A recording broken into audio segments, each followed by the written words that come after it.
بسم الله الرحمن الرحيم. حدثنا سلط بن محمد قال حدثنا ابو عوانة عن هلال الوزان عن عروة بن الزبیر. عروہ ابن زبیر کی روایت ہے. عروہ ابن زبیر. عروہ ابن زبیر کی روایت سننے سے پہلے ایک بات یہ ذہن نشین رکھیں کہ نبی اکرم صلی اللہ تعالی علیہ وسلم حجرہ عائشہ میں مدفون ہیں. نبی کریم علیہ الصلوۃ والسلام کے وصال کے بعد یہ مرحلہ پیش آیا کہ نبی کریم علیہ الصلوۃ والسلام کی تدفین کہاں پر ہو. تو پھر یہ حدیث مبارک بیان کی گئی کہ نبی کریم صلی اللہ تعالی علیہ وسلم نے ارشاد فرمایا کہ جہاں نبی کا وصال ہو وہیں پر نبی کی تدفین کی جائے. تو حجرہ عائشہ میں نبی اکرم صلی اللہ تعالی علیہ وسلم مدفون ہیں. حجرہ عائشہ میں مدینہ طیبہ جانب شمال میں ہے. مکہ مکرمہ سے سنیں مکہ مکرمہ سے جانب شمال میں ہے. سنیں اس طریقے سے جیسے یہ اب اپنے یہاں سے مکہ مکرمہ جانب مغرب میں ہے تو تدفین جو ہوتی ہے وہ قبر اس رخ ہوتی ہے نا. اور چہرہ میت کا قبلہ شریف کی طرف ہوتا ہے. بس سمجھ آ گئی. ہاں مکہ مکرمہ مدینہ طیبہ سے جانب جنوب میں ہے. تو نماز کا مصلی ادھر ہوگا نا, یوں ادھر مصلی ہوگا نا. ارے تو سمجھ رہے ہو مصلی ادھر ہوگا. اب نبی کریم علیہ الصلوۃ والسلام کو وہیں پر دفن کیا گیا حجرہ عائشہ میں. تو نبی کریم علیہ الصلوۃ والسلام کا رخ انور بولو قبلے کی طرف ہوگا ہے نا.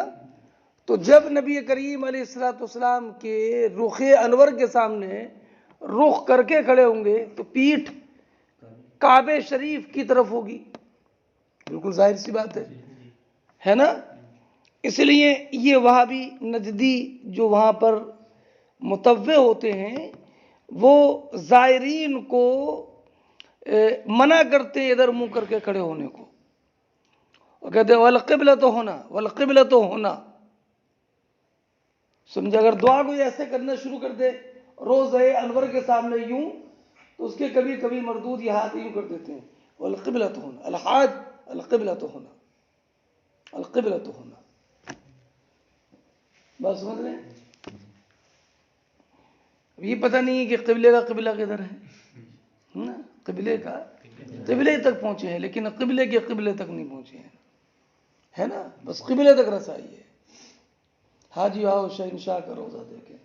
کعبہ تو دیکھ چکے ہے نا. کعبہ کا کعبہ دیکھیں. یہ ہے اس کو وہاں تک نہیں پہنچے ہیں یہ لوگ ہے نا. کعبے ہی تک پہنچے ہیں لیکن ترسم بکعبہ نرسی اے عربی کہ این راہ کہ تو میرا بھی بترکستان است. پڑھا نا آپ نے. کہاں ہے اس میں یہ گلستہ میں ہے. گلستہ مت کہنا گلستہ ہے نا. گلستہ جہاں سے کہ پھول لائے جائے. جہاں سے بو ستا جہاں سے خوشبو لائی جائے ہے نا. ارے جہاں سے بوستا باغی کے معنی میں دونوں. گل آورد سادی سوئے بوستا چو فل فل بہن دوستا. تو ہے نا بوستا میں گل آورد سادی سوئے بوستا چو کہاں پر کہا شیخ سادی نے. کچھ عصمت اللہ کیوں بوستا گل آورد سادی سوئے بوستا. کوئی اگر باغ کی طرف پھول لے کے جائے تو کیا کہیں گے اس کو؟ باغ میں پھول دینے کے لیے آیا ہے, گلشن میں پھول دینے کے لیے آیا ہے. تو شیخ سعدی جب اپنے ملک شیراز سے باہر تھے تو اور جب واپس آنے لگے تو کیا کہ میں بہت زیادہ سب جگہ پر گھوما لیکن میں نے اپنے شیراز جیسا شہر کسی کو نہیں پایا. یہ مادر وطن سے محبت ہوتی ہے. اب کہا کہ وہ اہل وطن کے لیے کچھ پھول محبت, کوئی باہر سے آتے ہیں تو پھول لے کر کے آتے ہیں, ہدیہ لے کر کے آتے ہیں, تو میں کیا لے کر کے جاؤں اپنے اہل وطن کے لیے؟ تو کوئی قند لے کے آتا ہے, کوئی شکر قند لے کے آتا ہے, کوئی کچھ لے کر کے آتا ہے, تو میں کیا لے کے جاؤں؟ تو کہا میں نے شیراز کے لیے جو ہے یہ اپنے اشعار کا مجموعہ تیار کیا ہے نا. مگر شیراز کی سرزمین تو چونکہ شعر و سخن کی سرزمین ہے اور وہاں پر میں شعر لے کر کے جاؤں تو یہ تو ایسے ہے کہ جیسے کہ کوئی باغ میں پھول لے کر کے جائے اور ہندوستان میں مرچ لے کے آئے. ہندوستان کی مرچ مشہور ہے. تو پھر فرمایا لیکن ہاں یہ ایسا گل ہے, ایسا پھول ہے کہ شاید جو چمن میں زیب دے دے. وہ پھر اپنے اشعار کی تعریف کی ہے انہوں نے شعر ہے نا. تو حجر عائشہ میں نبی کریم صلی اللہ تعالی علیہ وسلم کو دفن کیا گیا. تو حجر عائشہ میں نبی کریم علیہ الصلوۃ والسلام کی قبر انور بھی تھی اور اسی حجرے میں عائشہ صدیقہ رہتی بھی تھی. جب حضرت ابو بکر صدیق کا وصال ہوا تو آپ کو بھی دفن اسی حجرے میں کیا گیا. سنیں, آپ کو اسی حجرے میں دفن کیا گیا, لیکن اس طور پر کہ آپ کا سر مبارک نبی کریم علیہ الصلوۃ والسلام کے سینے مبارک کے سامنے. سنیں, اور بعد میں جب حضرت عمر فاروق کا وصال ہوا تو بھی آپ کو اسی حجرے میں دفن کیا گیا, مگر اس طور پر کہ آپ کا سر مبارک نبی کریم علیہ الصلوۃ والسلام کے قدموں کے سامنے اور حضرت ابو بکر صدیق کے سینے کے سامنے یوں ہے. تو آپ کے پائے مبارک مشرقی دیوار کے بالکل کنارے پہنچ گئے. کس کے؟ حضرت عمر فاروق رضی اللہ تعالی سے پہلے یہاں پر, پھر یہاں پر, پھر یہاں پر. تو یہ جو ہے مشرقی کنارے کے بالکل قریب پہنچ چکے تھے. اسی لیے حضرت عمر بن عبدالعزیز کے زمانے میں جب مسجد نبوی کی توسیع ہوئی اور مشرقی حجرات ازواج مطہرات کو مسجد میں شامل کیا گیا اور مشرقی دیوار گری تو قبر مبارک ظاہر ہو گئے تھے. سنیں, تو لوگ خوف زدہ ہو گئے کہ نبی کریم علیہ الصلوۃ والسلام کے قدم مبارک تو نہیں ہے. تو پھر بعد میں حضرت عروہ بن زبیر نے بتایا تھا کہ نہیں, یہ قدم حضرت عمر فاروق رضی اللہ تعالی عنہ کے. سمجھے, کیونکہ وہ بالکل مشرقی دیوار کے قریب تھے. مشرقی سمجھ رہے ہو؟ ہاں. اچھا, جب تک حضرت ابو بکر صدیق رضی اللہ تعالی عنہ اور نبی کریم علیہ الصلوۃ والسلام تھے تو حضرت عائشہ بلا تکلف جاتی تھی اور فرماتی تھی میں یہاں کون ہیں؟ میرے والد محترم ہیں اور نبی کریم علیہ الصلوۃ والسلام میرے زوج محترم ہیں. اور جب حضرت عمر فاروق کی تدفین ہو گئی تو عائشہ فرماتی ہیں کہ مجھے عمر سے حیا آتی ہے. عمر سے حیا آتی ہے, تو آپ پردے کے ساتھ جاتی تھی. سمجھ گئے؟ اچھا, اتنی بات ذہن نشین ہو گئی. دوسری بات ذہن نشین یہ رکھیں کہ حضرت ام المومنین نے نبی کریم علیہ الصلوۃ والسلام کے روضہ انور اور اپنے رہائش کے حصے میں تھوڑی سی آڑ بنا دی تھی. آڑ, سنیں, اب اسی آڑ بنانے کی حکمت اس حدیث میں ذکر ہے، جس کے لیے میں نے آپ کے سامنے یہ بات عرض کی کہ حضرت عائشہ ام المومنین فرماتی ہیں کہ نبی اکرم صلی اللہ تعالی علیہ وسلم نے اپنے مرض وصال میں فرمایا اور آپ کے چہرے انور پر چادر تھی، تو آپ کو جب گھٹن محسوس ہوئی تو آپ نے چادر کو ہٹایا اور فرمایا لعن اللہ الیہود والنصارى اتخذوا قبور انبیائہم مساجدا، اور ایک روایت میں قاتلہم اللہ رب العزت یہود و نصارہ کا برا کرے، ان پر لعنت فرمائے کہ انہوں نے اپنے انبیاء کی قبروں کو سجدہ گاہ بنا لیا، انہوں نے اپنے انبیاء کی قبروں کو سجدہ گاہ بنا لیا۔ سنیں، یحذر ما صنعوا، نبی کریم علیہ الصلوۃ والسلام ان کے اس کرتوت سے اپنی امت کو ڈرا رہے تھے کہ میرے بعد میری قبر کو سجدہ گاہ مت بنا لینا، سجدہ گاہ مت بنا لینا۔ فرماتی ہیں عائشہ صدیقہ رضی اللہ تعالی عنہا کہ میں نے اسی وجہ سے نبی کریم علیہ الصلوۃ والسلام کے روضہ انور اور اپنی رہائش کے درمیان ایک دیوار پردہ قائم کر دیا ہے، اگر مجھے یہ ڈر نہ ہوتا تو میں نبی کریم علیہ الصلوۃ والسلام کے مزار اقدس سے پردے کو ہٹا کر مزار اقدس کو ظاہر کر دیتی۔ بس سنا یہ پوری بات ہے۔ اب تو مزار انور اتنا زیادہ محفوظ ہے کہ وہاں دیوار در دیوار ہے۔ نور الدین زنگی کی جو دیوار ہے وہ الگ ہے، وہ سیسہ پلائی دیوار ہے، اور اس کے اندر پھر ایک الگ دیوار ہے۔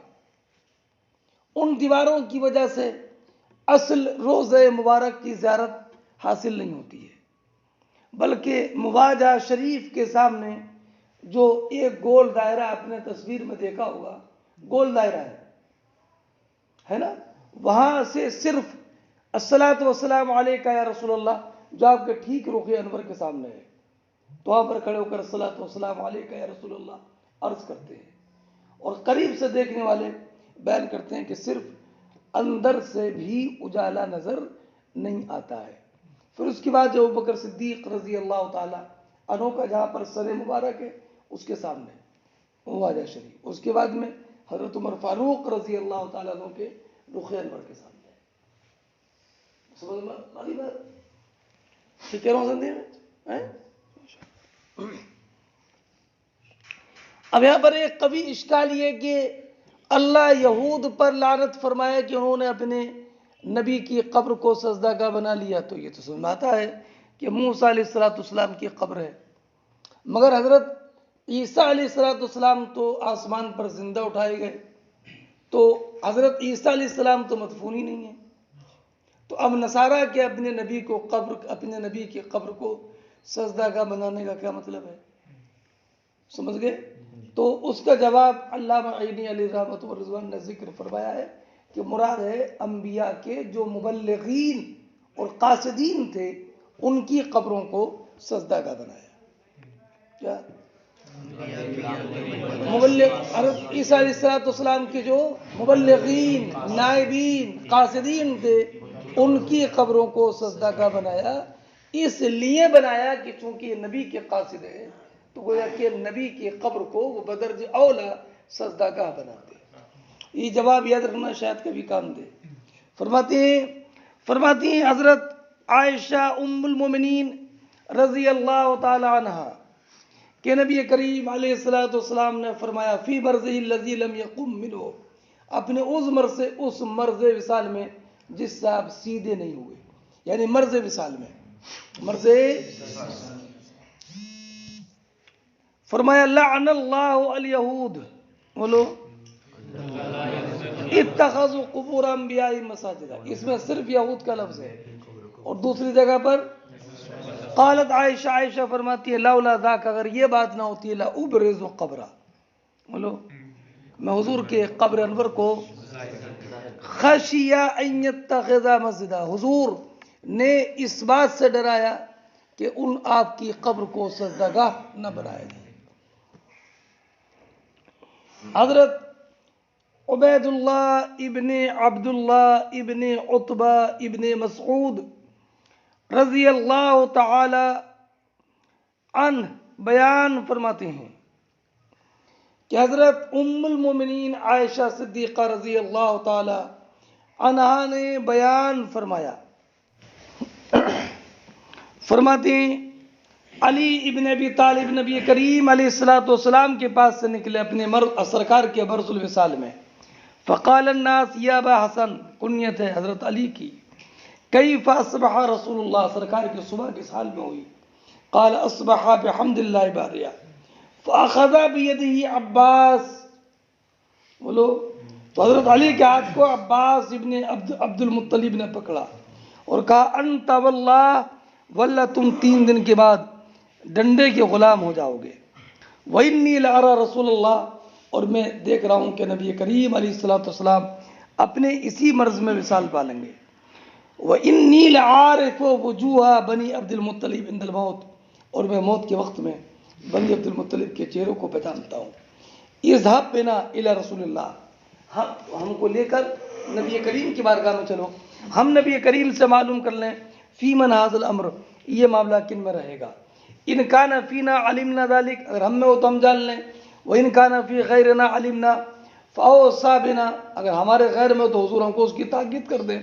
فقال علی ان واللہ، واللہ بے شک اگر ہم نے نبی کریم علیہ الصلوۃ والسلام سے سوال کر لیا، فمنعناها، اور حضور نے انکار کر دیا، لا يعطيناها الناس بعدا، تو حضور کے بعد لوگ ہمیں کبھی بھی نہیں دیں گے، وَإِنَّ وَاللَّهِ لَا أَسْأَلُهَا رسول اللہ، واللہ میں اس کا سوال نبی کریم علیہ الصلوۃ والسلام سے ہرگز نہیں۔ اب بیٹا یہ بھی روایت پہلے گزر چکی ہے کہ وصال کے دن فجر کی نماز کے وقت میں نبی کریم علیہ الصلوۃ والسلام نے اپنے حجرے کا پردہ ہٹایا تھا، پہلی جلد میں گزرا یہ پردہ کس دن؟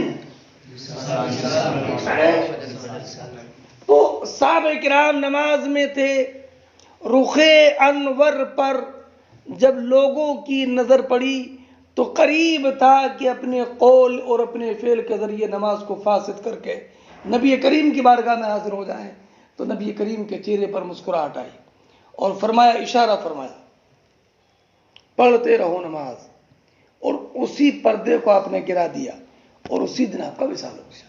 چہرے پر مسکراہٹ کیوں؟ کہ تمام لوگ امامتی ابی بکر صدیق پر مجتمع ہو گئے اور سب لوگ نبی کریم علیہ الصلوۃ والسلام کے ارشاد کے مطابق حضرت ابو بکر صدیق کی ابتدا میں نماز پڑھ رہے ہیں۔ ابو بکر صدیق کو مصلی امامت پر دیکھ کر نبی کریم کے چہرے پر مسکراہٹ، اور صحابہ کو اقتداء میں دیکھ کر نبی کریم کے چہرے پر مسکراہٹ۔ فرماتے ہیں انس بن مالک، اسی درمیان کے لوگ فجر کی نماز میں تھے، یوم الاثنین ہے نا، اور ابو بکر ان کو نماز پڑھا رہے تھے، تو اچانک دیکھا کہ نبی کریم علیہ الصلوۃ والسلام نے حجرہ عائشہ کے پردے کو کھولا، فنظر الیہم وہم فی صفوف، اور لوگ نماز کی صفوں میں تھے، فتبسم یضحک، حضور کے چہرے پر تبسم کرتے ہوئے ضحک طاری ہو گیا، تو ابو بکر صدیق پیچھے ہٹنے لگے تاکہ صف تک پہنچے، اور حضرت ابو بکر صدیق یہ سمجھ رہے تھے کہ نبی کریم نکلنے والے ہیں، ہے نا۔ انس فرماتی ہے وَهَمَّ الْمُسْلِمُونَ، مسلمانوں نے ارادہ کیا کہ اپنی نماز میں آزمائش میں پڑ جائیں، نماز کو توڑ کر بارگاہ مصطفیٰ میں حاضر ہو جائیں، ہے نا۔ فرحم برسول اللہ، نبی کریم کے دیدار سے خوش ہو کر، فَأَشَارَ إِلَيْهِمْ بِيَدِهِ، تو نبی کریم نے ہاتھ کے اشارے سے کہا أَنْتِمُّ صَلَاتَكُمْ ثُمَّ دَخَلَ الْحُجْرَةَ وَرَخَى السِّتْرَةَ۔ سنو بیٹا، میں نے کل اشارہ کر دیا تھا، عائشہ فرماتی ہیں انا من نعم اللہ علیہ، نعمت کی جمع نعم اللہ، بے شک مجھ پر اللہ کے انعامات میں سے یہ ہے کہ نبی کریم کا وصال میرے گھر میں ہوا، وفی یومی وبین سحری و نحری، اور میرے سینے اور میرے حلقوم گلے کے درمیان ہوا، اور بے شک اللہ نے آپ کے وصال کے وقت میرے لعاب اور آپ کے لعاب کو جمع کر دیا۔ ارے ملا، میں بتا دیا سب۔ میرے پاس عبد الرحمن ابن ابی بکر آئے تھے، ان کے ہاتھ میں مسواک تھی، اور میں نبی کریم کو بٹھائے ہوئے تھی، تو آپ ان کو دیکھنے لگے، تو میں پہچان گئی کہ آپ مسواک چاہ رہے ہیں، تو میں نے کہا آخذو لکا، حضور آخذو ایک حمزہ استفہام کا ہے، کیا میں اس کو آپ کے لیے لے لوں؟ فاشارہ براسہ انہم، تو حضور نے اشارے سے فرمایا ہاں۔ فتناولتہ، بولو، تو میں نے مسواک لی، فاشتد علیہ، تو آپ پر مرض کی شدت ہو گئی۔ وقلت، میں نے عرض کیا الینہ لک، الینہ، میں آپ کے لیے مسواک کو نرم کر دوں، سنو، میں آپ کے لیے مسواک کو، تو آپ نے اشارہ فرمایا کہ ہاں۔ فلینتہ فامرہ، تو حضور نے مسواک کو اپنے دندان مبارک پر وبین یدیہ رکوۃ او علیا او علبہ، اور سرکار کے سامنے پانی کا ایک برتن تھا، چمڑے کے پانی کا ایک برتن تھا، یشک کو عمر فیہا، اس میں جو راوی ہیں عمر جو راوی، یہ دیکھ لو، عمر ابن سعید، انہیں شک ہے کہ بین یدیہ رکوۃ کا یا علبۃ کا، تو حضور اپنا ہاتھ اس پانی میں ڈالتے اور دونوں ہاتھوں سے اپنے چہرے پر ملتے اور کہتے لا الہ الا اللہ ان للموت سکرات، ثم نصب یدا، پھر حضور نے اپنے ہاتھ یوں کھڑے کیے، یوں نصب یدا، اور آپ کہنے لگے فی الرفیق الاعلی حتی قبض، یہاں تک کہ حضور کا وصال ہو گیا، وہ مالت یدہ، میں نے بتایا تھا وہ مالت یدہ، اور حضور کے ہاتھ ڈھلک گئے۔ عائشہ بیان فرماتی ہیں کہ نبی کریم علیہ الصلوۃ والسلام نے اپنے مرض الوصال میں کہا تھا اینا غدا، میں کل کہاں رہوں گا، اینا غدا، کل کہاں رہوں گا، آپ ارادہ کرتے تھے عائشہ صدیقہ کی باری کا۔ فاذن له ازواجہ، تو آپ کی ازواج نے آپ کو اجازت دی کہ آپ جہاں چاہیں وہاں رہیں۔ فکان فی بیت عائشہ، تو آپ عائشہ صدیقہ کے حجرے میں تھے، حتی مات عندہ، یہاں تک کہ حضور کا وصال حجرے عائشہ میں ہوا۔ عائشہ فرماتی ہیں فمات فی الیوم الذی، آپ کا وصال اس دن میں ہوا جس دن آپ کی میرے یہاں، جس دن کی میری باری تھی میرے گھر میں۔ تو اللہ رب العزت نے آپ کو اپنے قرب خاص میں بلایا، اس حال میں کہ آپ کا سر میرے سینے اور میرے حلقوم کے درمیان تھا، وخالط ریقہ ریقی، اور آپ کا لعاب میرے لعاب کے ساتھ ملا دیا۔ میں نے سمجھ گیا بیٹا؟ ثم قالت، پھر کہا کہ عبد الرحمن ابن ابی بکر آئے۔ ارے وہی حدیث پوری ہے، پھر اگلی حدیث دیکھو بیٹا۔ حضرت عائشہ ام المومنین فرماتی ہیں نبی کریم کا وصال ہوا فی بیتی وفی یومی وبین سحری، وکان احدنا یعوذ بدعاء اذا مرضت، بولو، اور ہم ہے نا قل اعوذ برب الفلق قل اعوذ برب الناس پڑھ کے دعا کرتے تھے جب مریض ہوتے، تو میں نبی کریم علیہ الصلوۃ والسلام پر معوذتین پڑھنے لگی۔ فرفع، تو حضور نے اپنا سر مبارک آسمان کی طرف اٹھایا اور کہا فی الرفیق الاعلی۔ عبد الرحمن بن ابی بکر گزرے اور ان کے ہاتھ میں تر شاخ تھی، مسواک کی شکل میں، ایک بالشت کے برابر ہونا چاہیے، اس سے زیادہ نہیں۔ ارے مسواک کیسے پکڑتے ہو؟ مسواک پکڑنے کا طریقہ معلوم ہے نہیں؟ ہاں جی ماشاء اللہ، ہاشم کو دیکھ لو، ہے نا، سنے نہیں؟ ہاں، پہلے دائنی طرف دانتوں پہ، فرماتی ہیں کہاں گیا؟ تو نبی کریم نے دیکھا فضرن تو میں سمجھ گئی کہ آپ کو اس کی حاجت ہے. فخذتها فمزغت راسها، میں نے اس کے کنارے کو کاٹ دیا. راس وہی دندان ہے. اور وَنَفَذْتُهَا فَدَفَعْتُهَا إِلَيَّ فَاسْتَنَّ بِهَا كَعْصْنِ مَا كَانَ. حضور جس طریقے سے مسواک کرتے تھے اس سے بھی بہتر طریقے سے مسواک کی. ثُمَّ نَاوَلَنِيهَا، پھر حضور نے مجھے دے دی. فَسَقَطَتْ يَدُهُ، تو حضور کے ہاتھ ڈھلک گئے یا مسواک حضور کے ہاتھ سے گر گئی. فَجَمَعَ اللَّهُ بَيْنَ رِيقِي وَرِيقِهِ، حضور اللہ نے میرے اور آپ کے لعاب کے درمیان جمع کر دیا، دنیا کے آخر دن میں اور آخرت کے پہلے دن میں. ملا بیٹا؟ کیا بیان فرمایا؟ یہ حدیث پہلی جلد میں گزر گئی ہے اور وہاں پر میں نے تشریح اس کی مکمل کر دی ہے. پھر آپ کو بتاتا ہوں کچھ قدر اختصار کے ساتھ کہ نبی کریم علیہ الصلوۃ والسلام پر جب مرض طاری ہوا اور مرض میں شدت ہو گئی تو آپ نے اپنی ازواج مطہرات سے اذن طلب کیا کہ تیمار داری ام المومنین عائشہ صدیقہ کے حجرے میں ہو جائے. تو ازواج مطہرات رضی اللہ تعالی عنہن نے اجازت دے دی.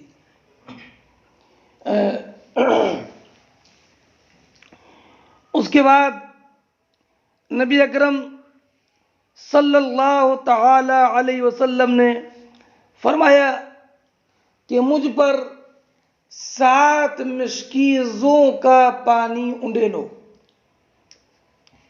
ہے نا، جن کے منہ نہ کھولے گئے ہوں، جن کے منہ نہ کھولے گئے ہوں. تو وہاں میں نے تفصیل سے بتایا کہ 7 کی تخصیص کیوں ہے اور یہ تخصیص کیوں ہے کہ منہ نہیں کھولا گیا. سنا نہیں سنا ہوا ہے؟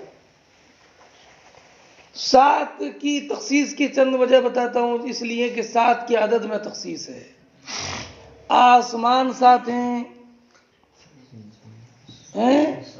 اور زمینیں 7 ہیں، ہے نا، دن 7 ہیں، راتیں 7 ہیں، ہے کہ نہیں؟ سنے بیٹا، تو 7 عدد طاق عدد ہے ایک.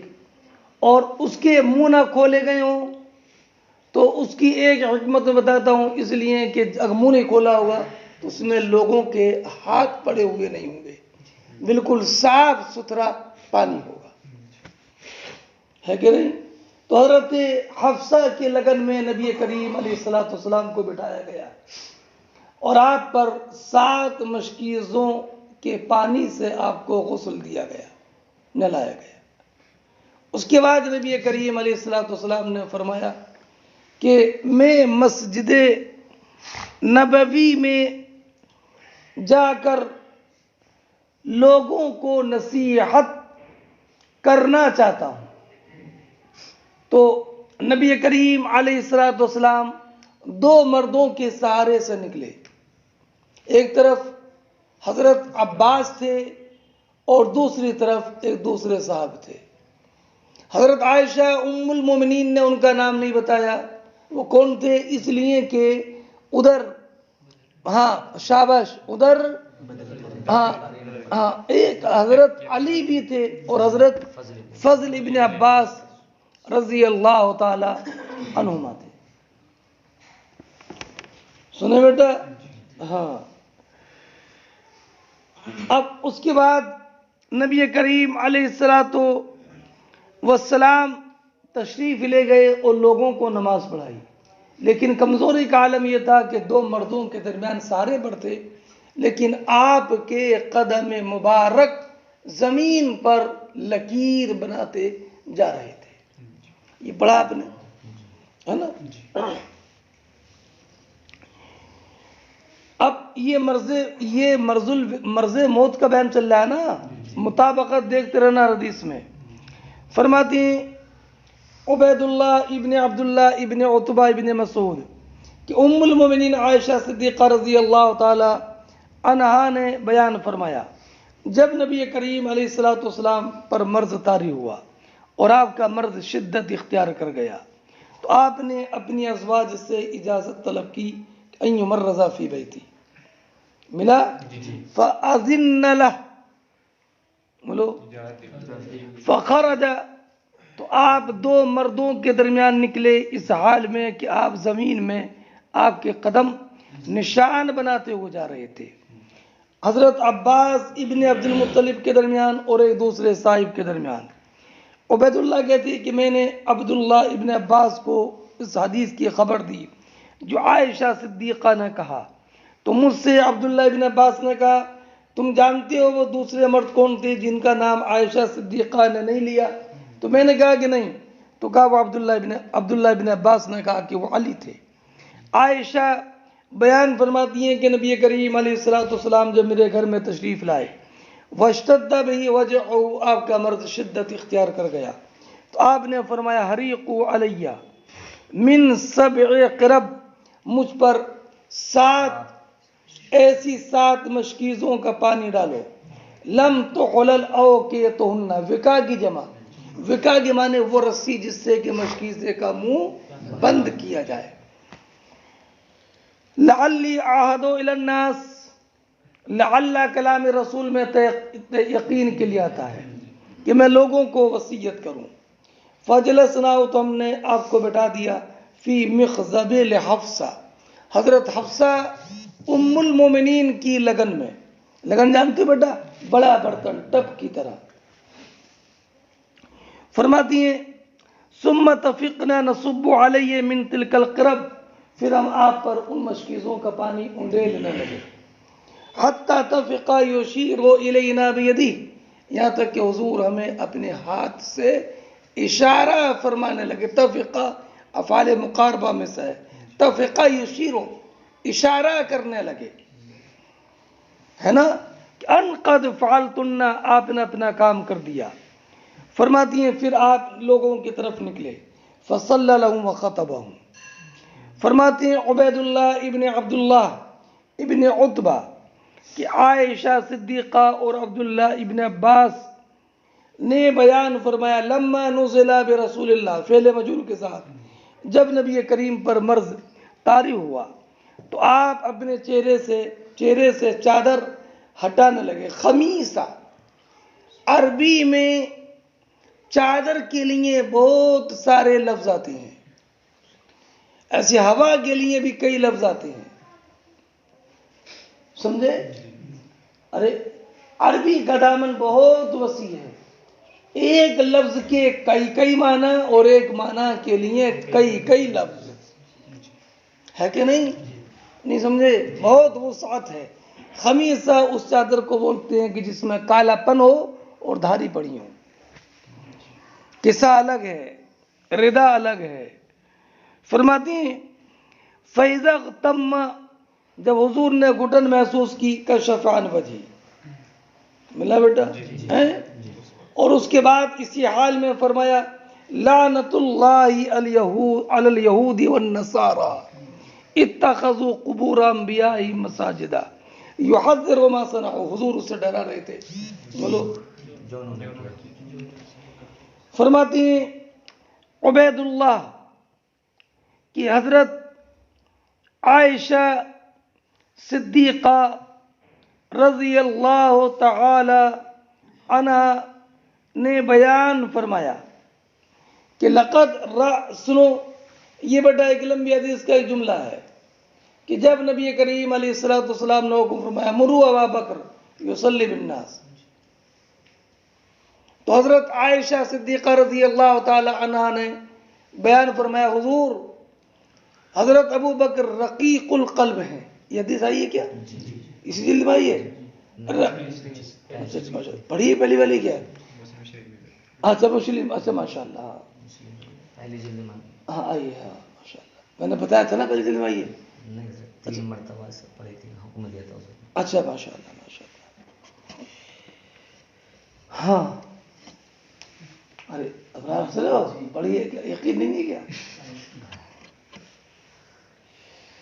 سرکار ابو بکر رقیق القلب ہیں آپ کی جگہ پر کھڑے ہوں گے تو لوگوں کو قرات نہیں سنا پائیں گے، یعنی روئیں گے، قرات نہیں سنائیں گے۔ آپ اب حضرت عمر کو حکم دے دیں تو وہ نماز پڑھائے۔ تو فرمایا ان کننا لانتن صواحب یوسف مری ابا بکر یصلی بالناس۔ سنو اکبر علی، تو حضرت عائشہ نے حضرت حفصہ سے کہہ دیا، حفصہ آپ کہہ دو سرکار سے کہ حضرت عمر کو حکم دے دیں۔ تو حضرت حفصہ نے کہہ دیا، تو کہا ان کننا لانتن صواحب یوسف مری ابا بکر فلیصلی بالناس۔ تو حضرت حفصہ نے کہا ما اصبت منک خیرا، عائشہ مجھے کبھی تم سے کوئی بلائی نہیں پہنچی، آج بھی تم نے کلمہ کر کے سرکار سے مجھ پر اظہار ناراضگی کرا دیا، نہیں سمجھے؟ اب حضرت عائشہ صدیقہ رضی اللہ تعالی عنہا نے بتایا کہ یہ بات کہنے کی دو وجہ تھی۔ پہلی وجہ تو یہ تھی کہ میں یہ سمجھتی تھی کہ جو نبی کریم علیہ الصلوۃ والسلام کے مصلی پر جائے گا لوگ اس سے محبت نہیں کریں گے۔ کیوں محبت نہیں کریں گے؟ تو بیٹا ایک ہوتی ہے فطرت انسانیہ کہ جب مصلی امامت پر حضور کو نہیں دیکھیں گے، ان کو دیکھیں گے، دیکھو یہ دیکھو اب یہ نماز پڑھا رہے ہیں، حضور نہیں ہے، حضور نہیں ہے، یہ نماز پڑھا رہے ہیں۔ ارے نہیں سمجھ رہے ہیں؟ اور دوسری وجہ یہ تھی کہ کئی لوگ بدشگونی نہ لیں۔ بدشگونی کیا؟ کہ نبی کریم علیہ الصلوۃ والسلام کی حالت غیر ہے، مرض شدید ہے، حیات ظاہری کے آثار کم ہیں، اب یہ مصلی امامت پر پہنچیں گے ابو بکر صدیق رضی اللہ تعالی عنہ اور حضور کا وصال ہو گیا، تو کچھ لوگ کہیں گے دیکھو یہ مصلی امامت پر کیا آئے کہ حضور کا وصال ہو گیا۔ سنیں تو فرماتی ہے کہ میں ان دو وجہ سے ہی چاہتی تھی کہ یہ امر ابو بکر صدیق میرے والد کے علاوہ کسی دوسرے کو ملے۔ سمجھ رہے ہیں؟ اب ان دو باتوں کو ذہن نشین کریں۔ اب اس لمبی حدیث کا ایک مختصر ٹکڑا ہے یہ۔ عائشہ فرماتی ہیں لقد راجعت رسول اللہ فی ذلک، میں نے اس بارے میں نبی کریم سے بار بار جو مراجعات کی تھی، ارے امامت ابو بکر کے بارے میں، وما حملنی علی کثرت مراجعته، مجھے کثرت مراجعات پر نہیں ابھارا مگر اسی بات نے کہ میرے دل میں یہ بات واقع نہیں تھی کہ لوگ اس سے بھی محبت کریں گے جو آپ کے بعد آپ کی جگہ پر کھڑا ہو۔ میرے دل میں یہ نہیں تھی، بلکہ یہ تھا کہ لوگ اس سے محبت نہیں کریں گے، اور یہ بھی کہ میں یہ سمجھتی تھی کہ جو بھی آپ کی جگہ پر کھڑا ہوگا تشاءم الناس بہ، لوگ اس سے فاردت، تو میں نے چاہا کہ یہ معاملہ نبی کریم علیہ الصلوۃ والسلام سے ہٹ کر یہ معاملہ نبی کریم علیہ الصلوۃ والسلام ابو بکر کے علاوہ کسی دوسرے کے سپورٹ کر دے۔ امام بخاری فرماتے ہیں یہ روایت عبداللہ بن عمر نے کی ہے، ابو موسیٰ اشعری نے کی ہے، عبداللہ بن عباس رضی اللہ تعالیٰ عنہ نے کی ہے، نبی کریم علیہ الصلوۃ